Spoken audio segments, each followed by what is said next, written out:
Good afternoon to my lecturer and my fellow friends. I'm Hui Wen from semester 5 BDM.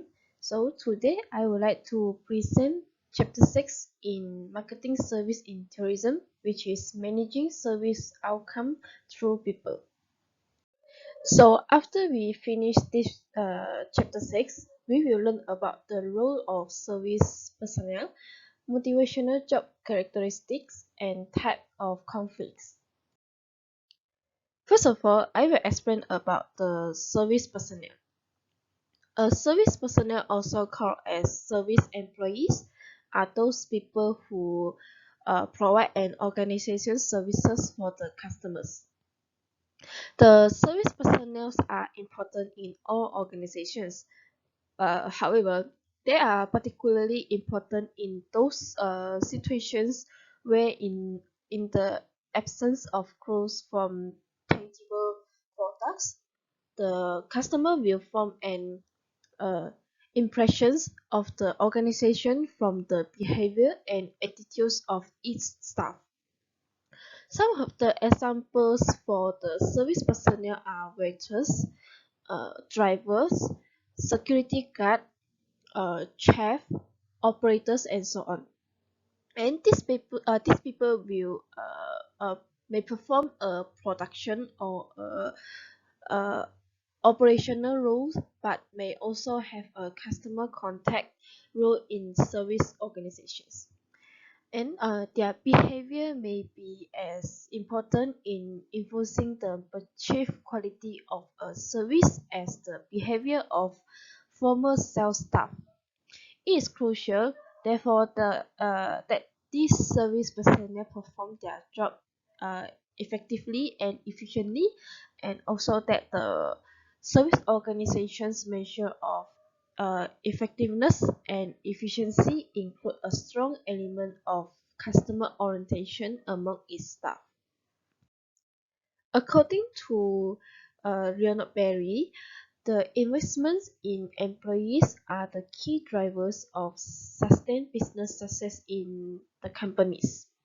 The important roles that played by the service employee in creating satisfied customers and in building customer relationships. We know Berry also documented in case after case, the companies that achieve sustained service success all recognize the critical importance of their employees. So, if we talk about the customer satisfactions, most of them are care about the service quality from the organizations. So, the following is about the 5 dimensions service quality to evaluate the service quality. The 5 dimensions of service quality refers to the ServQual model of five key service dimensions such as reliability, assurance, tangibles, empathy, and responsiveness. The ServQual model of 5 dimensions of service quality is also known as the service quality model. The first dimension of service quality is reliability. The reliability is an essential dimension of the ServQual model or service quality model that conforms the capacity to provide service exactly, on time, and critically. Consistency is a critical factor for providing assistance or product to the customers on time with area-free conditions.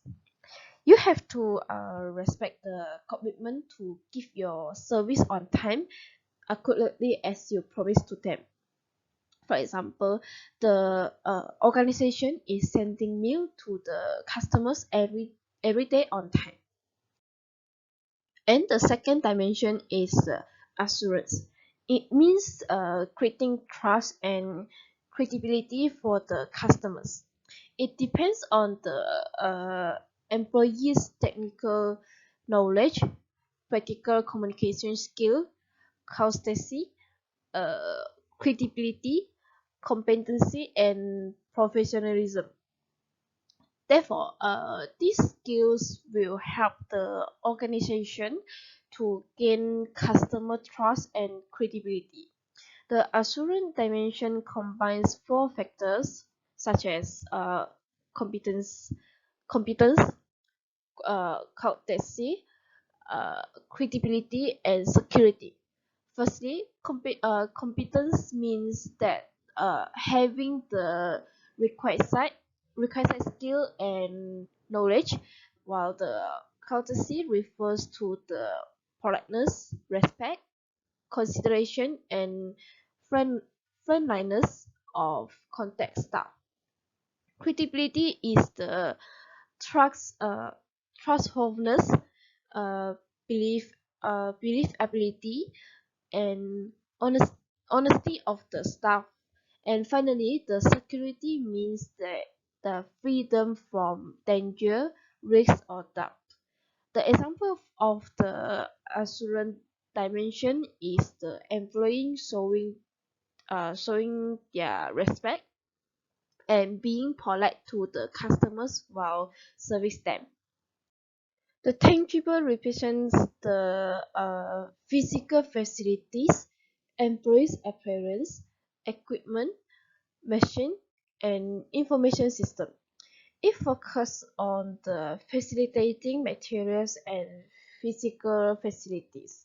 For example, the organization maintains a clean environment and the staff follow the appropriate dress code. Then, the fourth dimension of service quality is empathy. It means focusing on the customers attentively to ensure caring and distinguishing service. It is an essential attitude in some countries in the world to serve every customer individually, and it is also a great process to satisfy the customers psychologically and increase confidence, trust, and loyalty. The company might lose its customers due to the lack of empathy inside the employees. Therefore, they need to ensure the compassion. Additionally, the empathy is a combination of the factors which are access, communication, and understanding the customer. For example, they are an active listener when customers are speaking and recognizing regular customers by name. Then the last dimensions of service quality is responsiveness. It refers to the eagerness to assist customers with respect and provide quickly to satisfy. These dimensions focus on the two essential factors, including willingness and promptness. So you have to ensure that the customer is getting their service quickly without delay and make the customers feel that you are really interested in helping them. Responsiveness will be defined by the length of time when customer wait for the answer or solution. In short, responsiveness solves the customer problem as soon as possible by providing expected information or replacing product. For example, the employee keeps no customer in waiting area and replace the product quickly before finish the promise period. So, the service employee, in other words, called as the frontline spanner. A frontliner service employees are referred to as frontline spanners because they operate at the organization's frontline. The frontline service is enormously important in any business. They are responsible for understanding customer needs and for interpreting customer requirements in real time. By focusing on the critical role of service employees and by developing strategies that lead to effective customer oriented service, organizations can begin to close the service performance gap. So now we take a break for 10 minutes, and after that I will continue to explain about the boundary panel.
So now I will explain about the boundary spanner. So just imagine if you have a small business and don't have as many technological resources as a large company, utilizing the broadening spending rules can allow your small business to flourish. As an extra bonus, it can also help the large companies become even more competitive. The boundary spanning rules interact with individuals and groups outside the organizations to obtain valuable uh, information to help the innovation process. The boundary spanning rules allow a company to gain more innovation information from other business. It is useful to gain insight from other organizations that you may not be aware of. Not just management is involved in boundary spanning, but uh, all the employees can get information from one or more companies and bring the information back to their business to help improve their innovation. Boundary spanning is the term used to describe an organization effort to establish links internal and external constituents of the organization under consideration. This is necessary because there are certain boundaries exist in both internal and external constituents of the organization as they attempt to create specific unit that act as a structural framework for the various interactions that guide the organization's activities. To this end, the boundary spanner can be the marginal between the different levels of the employees within an organization, such as senior manager, uh, middle management employees, and temporary employees. And this is also applies to relationship between the companies and suppliers, distributors, customer, and member of society. The frontline employees often face to the personal and interorganizational conflicts on the job.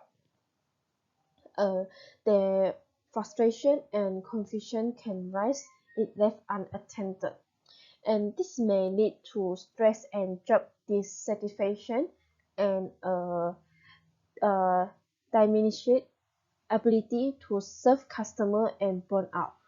As these employees represent the customer to the organization, they often need to manage a number of customers simultaneously, and the frontliners inevitably have to deal with conflicts, including the person or rules conflicts, organizational or client conflicts, customer conflicts, and quality productivity trade-off.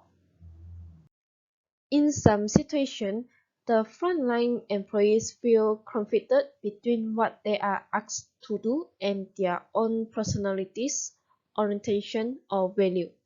The person or role conflict also arise when the employees are required to wear specific clothing or change some aspect of their appearance to conform to the job requirements.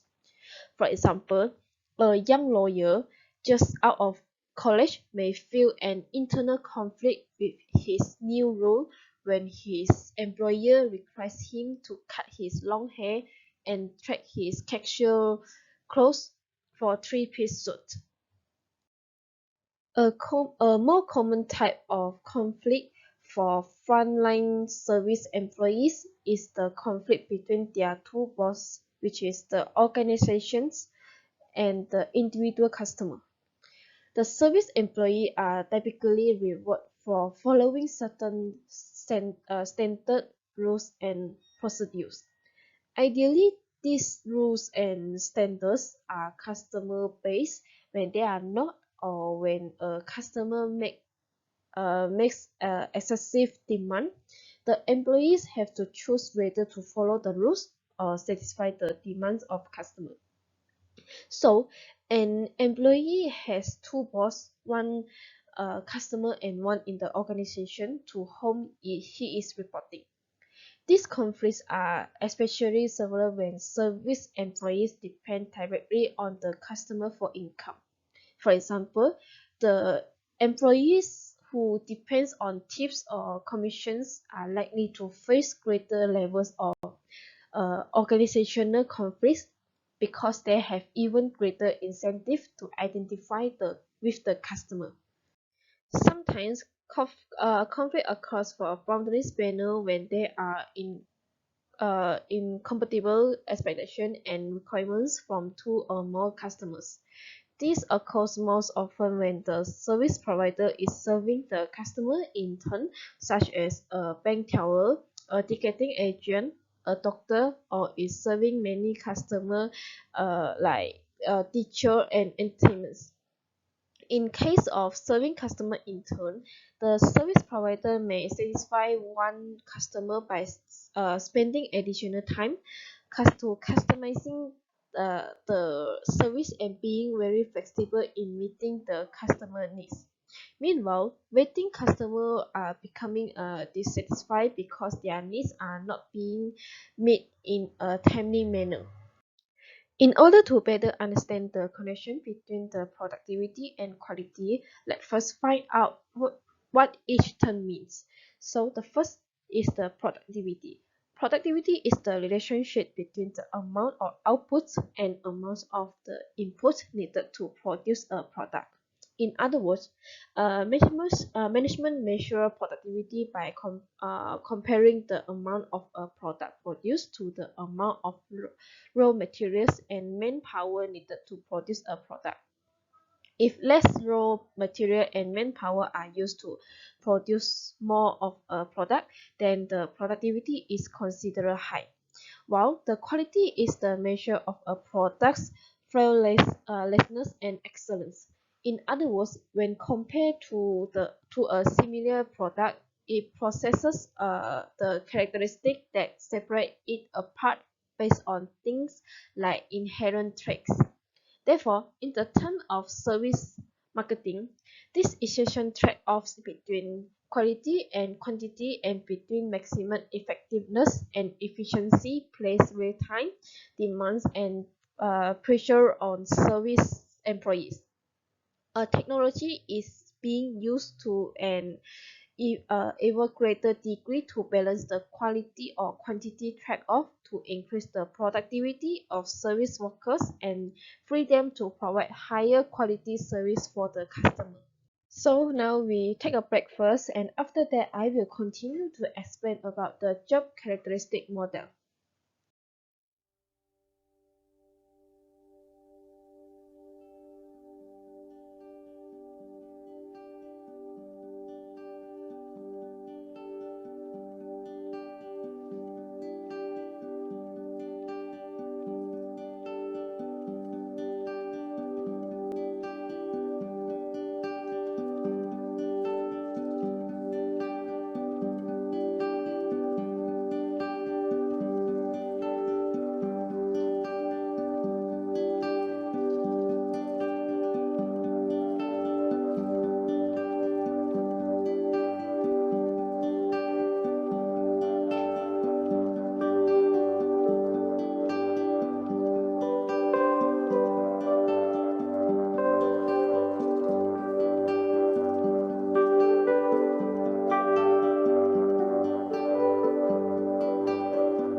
So welcome back to my presentation. So now I will explain about the job characteristic model.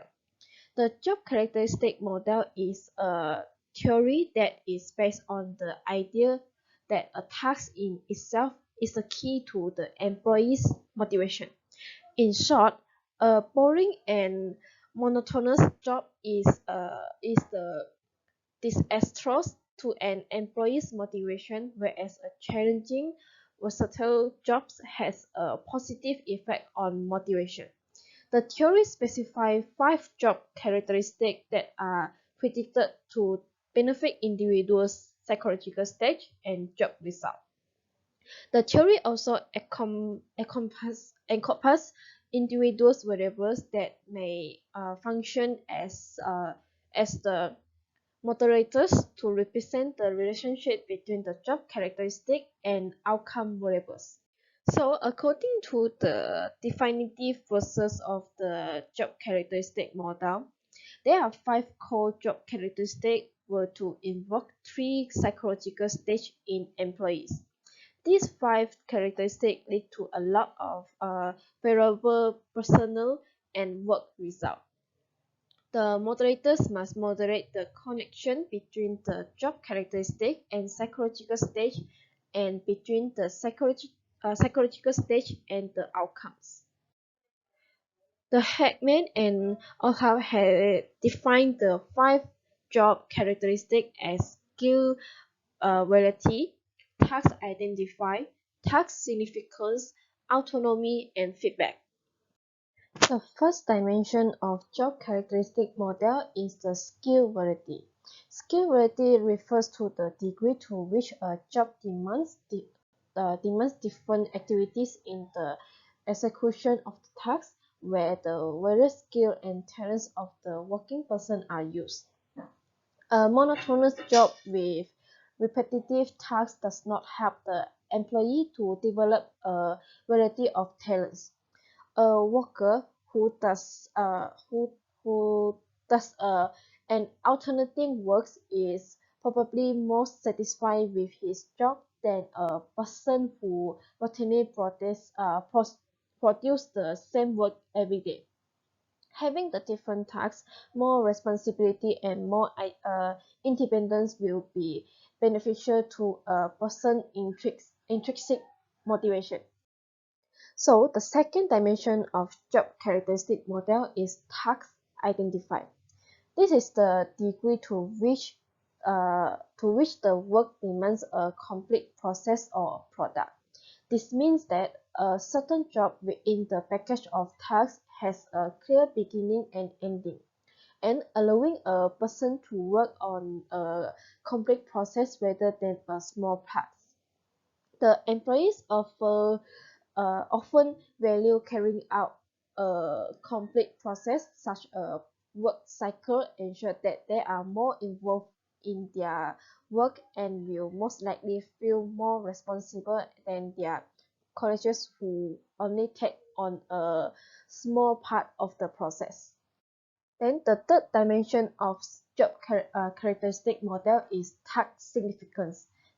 Task significance is the degree to which the job has a substantial impact on the life of other people within the organization, but also on society as a whole. Feeling the meaningfulness of work is important for the employee's motivation. This can be encouraged when they help others to improve in a physical, financial, psychological, or any other field.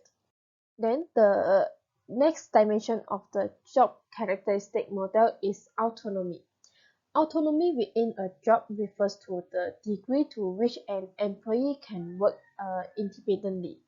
The freedom to plan the workday and set up the new procedures that must be followed increase one's sense of responsibility, which in turn benefits motivation. Within managerial positions, supervisory and uh, ministerial positions, the employees often enjoy a higher level of autonomy, but this is not just the case for managerial or high positions.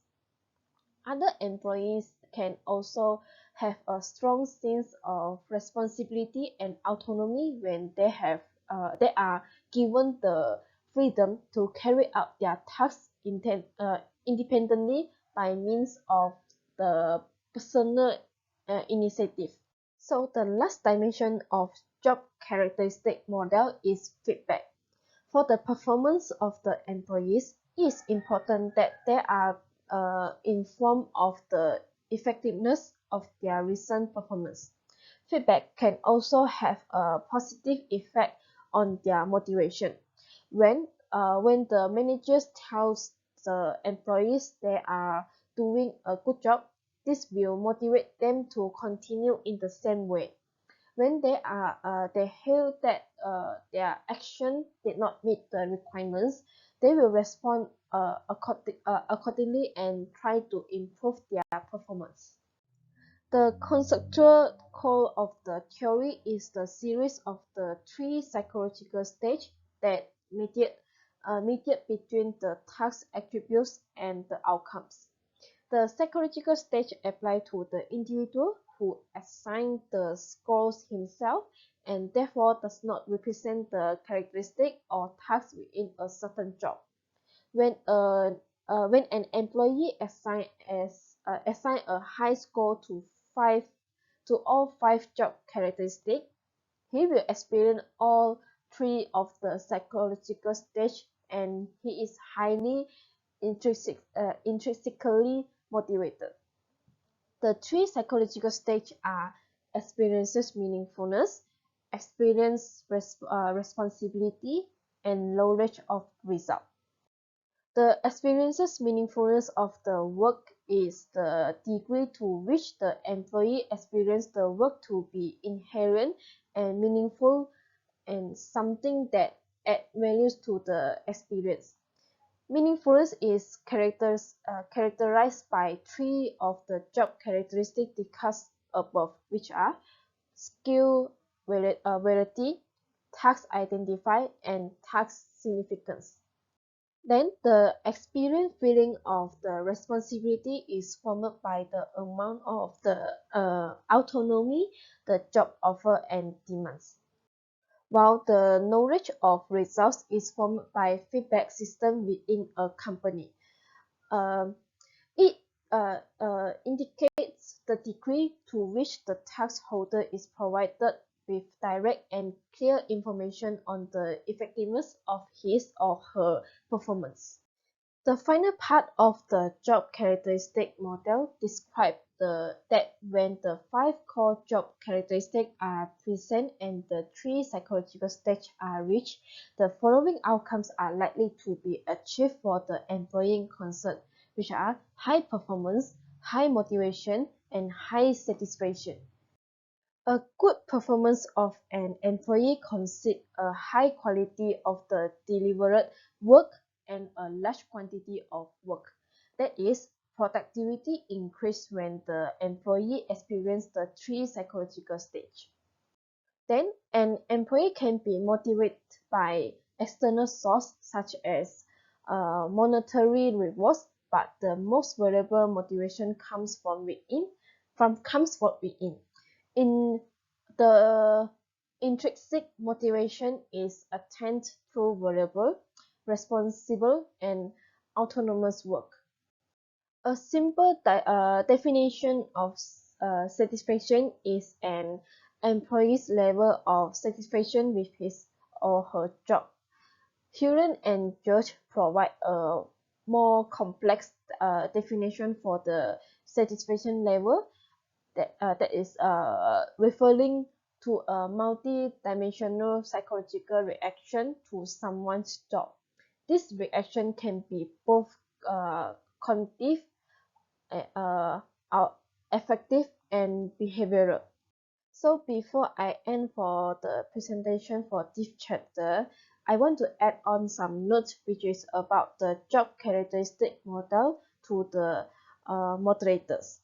So even the Heckman and Oldham recognize that the job characteristic model is not fully waterfall and applicable to everyone, because these different individual will have different view of the same job that is considered to have a highly motivating potential.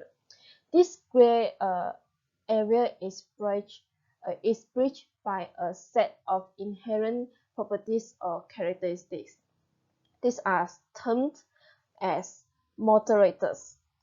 The following moderators ensure that the gap between the function characteristic and the psychological state is bridged, which is the knowledge and skill, growth needs strength, and context satisfaction. The knowledge and skill moderator states that an employee who has the knowledge, skill, and competence has a better chance of experiencing positive emotions at work. The reverse is also true.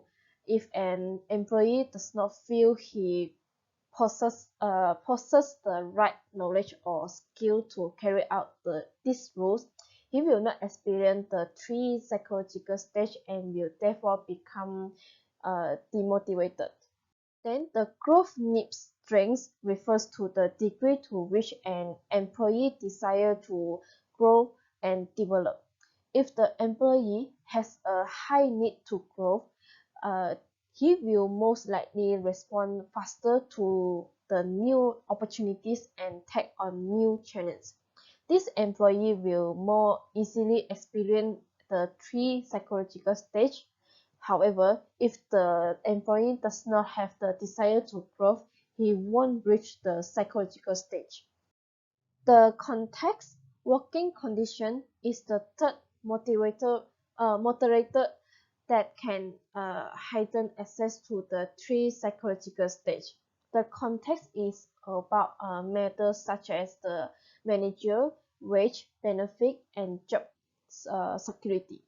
When the employee is satisfied with all these ancillary matters, he will be more positive and reach the psychological stage more easily.